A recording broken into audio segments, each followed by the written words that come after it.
Assalamu alaikum to all those people who are listening me.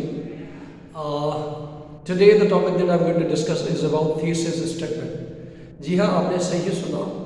आज का जो मेरा टॉपिक जिसमें मैं डिस्कशन करना चाहता हूँ, आपसे बात करना चाहता हूँ, अपना एक्सपीरियंस शेयर करना चाहता हूँ, वो थीसिस स्टेटमेंट है। मैं इसमें कोई झूठ वगैरह नहीं बोलूँगा। जब मैं when I was going to appear the first time in the exam of CSS, I was totally unaware about my thesis statement. अगर थोड़ा बहुत कुछ पता तो था, लेकिन ये पता नहीं था कि where to write a thesis statement, what is the length of thesis statement, what is the importance of thesis statement. तो जैसे मैं था, मुझे इतना कुछ नहीं पता था थीसिस स्टेटमेंट के बारे में। मेरा एक्सपीरियंस भी यही कहता है कि वो लोग जो जिनका बैकग्राउंड इतना स्ट्रॉन्ग नहीं होता, या वो वहाँ पर एजुकेशन सिस्टम स्ट्रॉन्ग नहीं होती, या उनकी फैमिली में ये सच उनकी तालीम इतनी स्ट्रॉन्ग नहीं होती, तो ये कॉमन है कि उनको इन चीज़ों का पता नहीं होगा। या वो स्टूडेंट जो कि जल्दबाजी में ये कहते हैं कि हम CSS की तैयारी कर लेते हैं, मोच्योर कर लेते हैं, इधर उधर से कर लेते हैं, फिर जाके वो अटैम्प्ट देते हैं तो उनका अटैम्प्ट वगैरह ज़ाया हो जाता है। तो मेरी आपसे यही एक गुजारिश है, और मेरा ये तजुर्बा है आपके साथ, जो मैं एक्सपीरियंस आपके साथ है, ये दैट आपने अगर CSS का अटैम्प्ट देना है तो आपने वो प्री मैच्योर नहीं देना। It should be mature, it should be fully prepared, तब जाके आपने CSS का अटैम्प्ट देना है। बहरहाल आज का जो हमारा टॉपिक जिसके ऊपर हम today we are making that video, that is about thesis statement.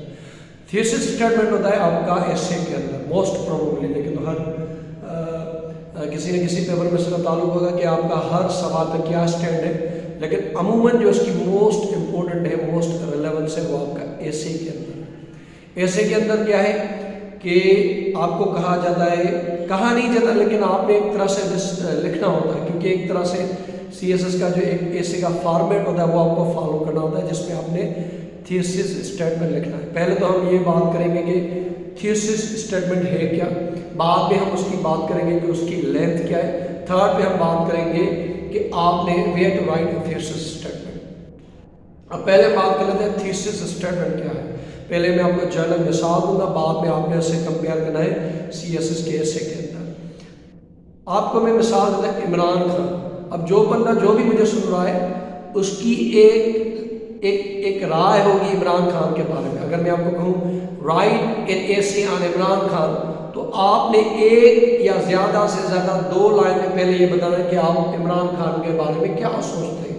अगर मुझसे कहा जाता तो मैं कहता he is honest leader of, he is honest politician of Pakistan. ठीक है, मेरा ये मीन्स अब मैं जब फुल फ्लेज ऐसे लिखूंगा तो जो मैंने थीसिस स्टेटमेंट दिया, थीसिस स्टेटमेंट क्या, आपका स्टैंड, आपका व्यू पॉइंट उस ओवरऑल ऐसे के बारे में।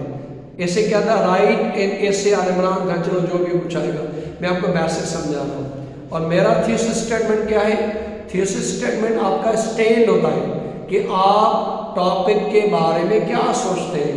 जैसे CSS के अंदर एक टॉपिक है pros and cons of globalization. तो आप क्या स्टैंड लेते हैं कि ग्लोबलाइजेशन के एडवांटेजेस ज़्यादा है, कि अगर हम कहें कि globalization has served the human beings in many ways in many ways. ये एक छोटा थीसिस स्टेटमेंट हो गया। देखिए अभी हम नेक्स्ट अपने में जो वीडियो होगा उस पर मैं बात करूंगा ओवरऑल इन डिटेल, कि जो सारे एसेज होंगे वो मैं आपके साथ शेयर करूँगा। यहाँ मैं सिर्फ आपको ये समझा रहा हूँ कि थीसिस स्टेटमेंट होता क्या है। अगेन दोबारा से शुरू करेंगे, अगर इधर उधर गया। थीसिस स्टेटमेंट क्या है, एक टॉपिक आपको जो मिलता है उसके ऊपर आपका स्टैंड, आपका ओपिनियन। अगर मैं आपको कहूँ नरेंद्र मोदी, तो आपका एक से 2 लाइन में क्या होगा, अ फैसिस्ट लीडर इन इंडिया। ठीक है ना, एक fascist RSS inspired leader in India that is destroying the democracy of India. एक आपका स्टैंड है। ठीक है, अगर मैं आपको कहूँ अगर कोई टॉपिक आता था डेमोक्रेसी, ठीक है ना, तो उसके ऊपर क्या आपकी क्या ओपिनियन है। अगर मुझसे कहा जाए कि मेरा डेमोक्रेसी को लेकर थीसिस स्टेटमेंट क्या होगा, तो मैं कहूँगा democracy is the best form of the government that is serving the people, serving the people of the nation. चलो ये मैंने थीसिस स्टेटमेंट देखा। अगर टॉपिक आ जाता है ऐसे के टाइम में, जैसे कि अगर टॉपिक आ जाए ये आपका क्या होता है क्लाइमेट चेंज, मैं फिलहाल एक वेरिएबल पे जाता हूँ। जब आप ऐसे के अंदर फुल टॉपिक की तैयारी करेंगे तो उसके अंदर 2 वेरिएबल आ जाते हैं। जैसे 2022 में कैसे आता एक जो human development and economic sustainability. इस ऐसे के अंदर दो पैरामीटर है, दो वेरिएबल है, एक आपका ह्यूमन डेवलपमेंट, इकोनॉमिक सस्टेनेबिलिटी। तो इस तरह से भारत अभी हम एक स्टार्टिंग करें जिसमें हम डिस्कस कर रहे हैं कि आपका थीसिस स्टेटमेंट क्या होगा। तो अगर आपके यहाँ टॉपिक आ जाता है जैसे कि क्लाइमेट चेंज, तो उसके ऊपर आपकी क्या राय, आप क्या सोचते हैं क्लाइमेट चेंज? अगर मुझसे कहा जाए तो मैं कहूँगा कि climate change is fast approaching dangerous reality that is फाटल टू द ग्लोबल नेशन या ग्लोबल अर्थ। तो क्लाइमेट चेंज क्या है? ज़मीन का, अर्थ का क्लाइमेट बढ़ रहा है जो कि एक डेंजरस फेनोमेना है और पूरी दुनिया को तबाह कर सकता है। तो आपने ये सब 1 to 2 सेंटेंस में देना होता है, ये होता है थीसिस स्टेटमेंट। मैं अगेन कहता हूँ क्या है thesis statement, what is thesis statement?